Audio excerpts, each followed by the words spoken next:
did you know that trauma isn't just a memory? It physically changes the structure and the function of your brain. Now, most people think of trauma as something that actually happened in the past, but in reality, it lives inside your nervous system, shaping how you think, feel, and also react without actually realizing it. Trauma can make you feel that it has completely broken you. It can also rewire you for incredible growth if you know how to work with it. So now let's dive into the science of trauma and starting now to understand the shocking ways that it can change your brain and how you can really start to take your control back. And just remember to subscribe to my channel, and every Wednesday we have free masterclasses at matmasterclass.com. So now, trauma shrinks the logic of the center of our brain. So that means your prefrontal cortex, also known as your PFC. This is the part of our brain that actually helps us with rational thinking, decision making, and also a lot of emotional control. But trauma, now it actually shrinks this area. Did you know that?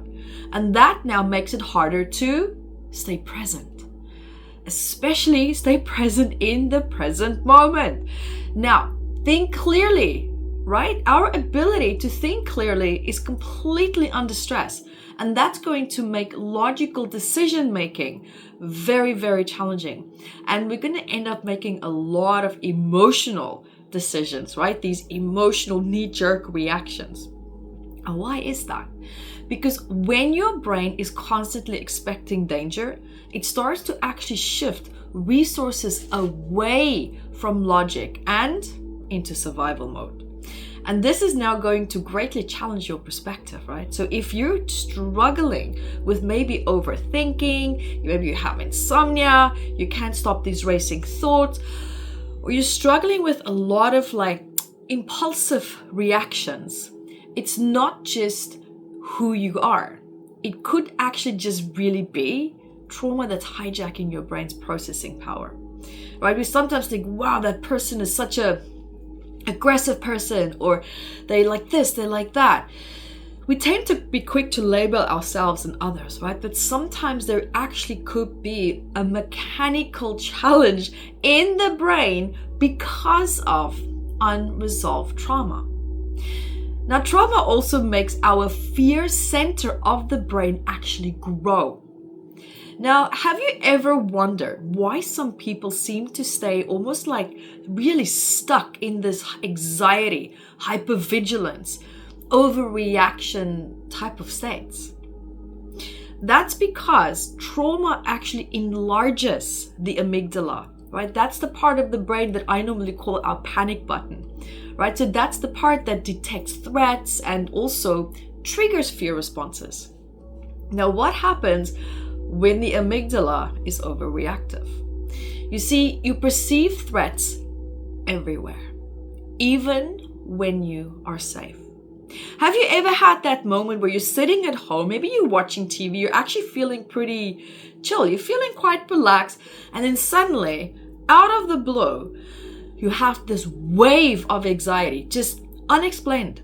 And you look around and there's absolutely nothing to even validate to you why you feel the way that you do.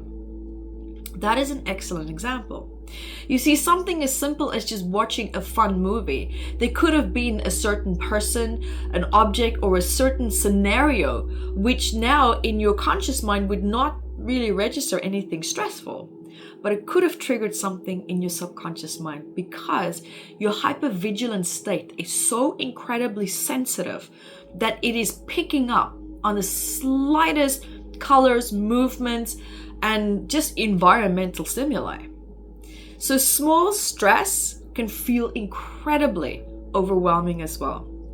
And your brain is now stuck in what? Survival mode. And it's going to make it so challenging to relax. That's why people sometimes say, just relax. And it's like, yeah, I can't relax when I feel unsafe. That's exactly what's happening.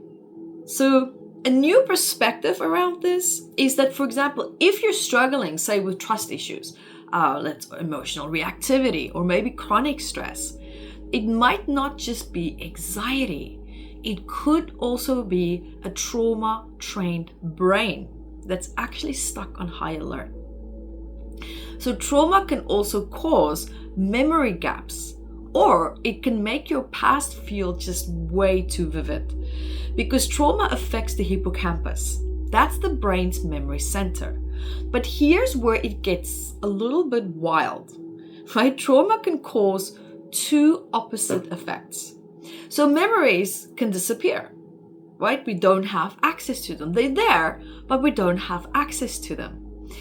That's because the hippocampus shrinks under stress, and this can lead to a lot of memory gaps, disassociation, feeling disconnected from past events.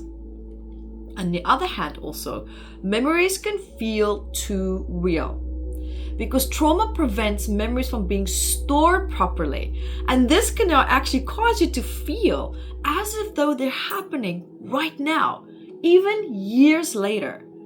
Now, this also explains why people with PTSD relive their trauma rather than simply just remembering it.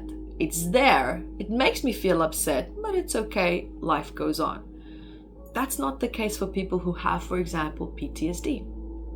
Now, for me, what helped me to retrain my brain was to actually challenge my negative thinking. But that also requires us to be consciously aware of that moment when we do start to feel anxious, when we do start to feel upset. So instead of being caught up in like this wave of stress, is to challenge that stress, to challenge how you feel, challenge your thinking. Because if you feel numb, or maybe like your past feels a little bit foggy, it's not just forgetfulness. It's actually your brain protecting you from that old overload. You see, trauma disconnects you from your body. Did you also know that people who have experienced trauma are more likely to feel disconnected from their own bodies as well? And this is because trauma disrupts the insular cortex. Now, that's the brain region that's responsible for sensing physical sensations, recognizing hunger, pain, or emotions, and also feeling present in the body as well. Now, signs of trauma-induced disconnection. You might start to feel very emotionally numb. You struggle to recognize maybe your own needs. You feel like you're watching life that's just happening outside of you rather than feel like you're living inside of it. Normally when I teach my classes, I talk about that that goldfish in a bowl where you feel like you're just hanging there, and it's like there's this water and this glass between you and the world outside of you, and you feel so removed from what you're observing, from what you're witnessing right there. But here's also a new perspective. If you constantly feel out of it, or you're struggling to feel grounded, it's not laziness. It's actually your brain trying to escape the pain by just tuning out. Like it's just dialing out, right? It's like disconnect, like we disconnect our phone with Wi-Fi. It's just like swipe, disconnect. You see, so trauma can be passed down through generations even without talking about it. Did you know that? I mean, did you know that trauma rewires the DNA, and it can be biologically passed down to future generations? I mean, studies have shown epigenetics, right? It has shown that trauma affects genetic expression, making descendants of trauma survivors much more prone, for example, to anxiety, stress, more sensitive to a feeling of that there's danger, right? That hypervigilance, and a lot more likely to actually struggle with emotional regulation. So now, to challenge your perspective, if you struggle with these unexplained fears and these emotional blocks or chronic anxiety, you might be carrying a lot of unresolved trauma from your past generation without actually even knowing it. And if this is, for example, a topic that you love, then you just might love my book, Trauma Decoded. You can grab your copy on evettebooks.com. Go have a look. You might just like it. We also have it on Kindle. So now it begs the question, how do you take your control back? What do we do with this? Now, the good news is that your brain is not permanently damaged by trauma. That's the beautiful part of the brain having a neuroplasticity capacity. It can be rewired for healing and growth. That's the good news. So here's ways to rewire a trauma-affected brain. Number 1, the nervous system regulation. So deep breathing. Right? Nice deep breaths. Cold exposure. Cold plunges is a really great way of doing that. Or just a simple cold shower. When you shower and you're done, at the end, just for a few seconds, run yourself through a nice cold shower. Grounding exercises can also help you to reset fear responses. We also have mind-based healing. So movement, yoga, shaking, running, all of this can actually help to release all the stuck trauma energy as well. Another one also is a healing technique that I designed, which is called Metapsychology Coaching. It's a powerful trauma release and emotion nervous system regulation technique as well. You can also, for example, reframe your story, right? So cognitive work, a lot of just simple, basic cognitive work that can help you to challenge your thoughts, challenge your feeling. This can really also help to change how trauma is stored in our memory, reducing its power over you. Now, final thought, trauma doesn't have to define you, right? Trauma changes your brain, but it doesn't have to control your future. So your brain is plastic, not actual plastic, but you know what I mean, neuroplasticity. Meaning it can heal, rewire, and also grow stronger than ever before. So instead of seeing trauma as a life sentence, what if it's just an opportunity to start to evolve into the strongest version of yourself? So the question is, are you ready to take your control back?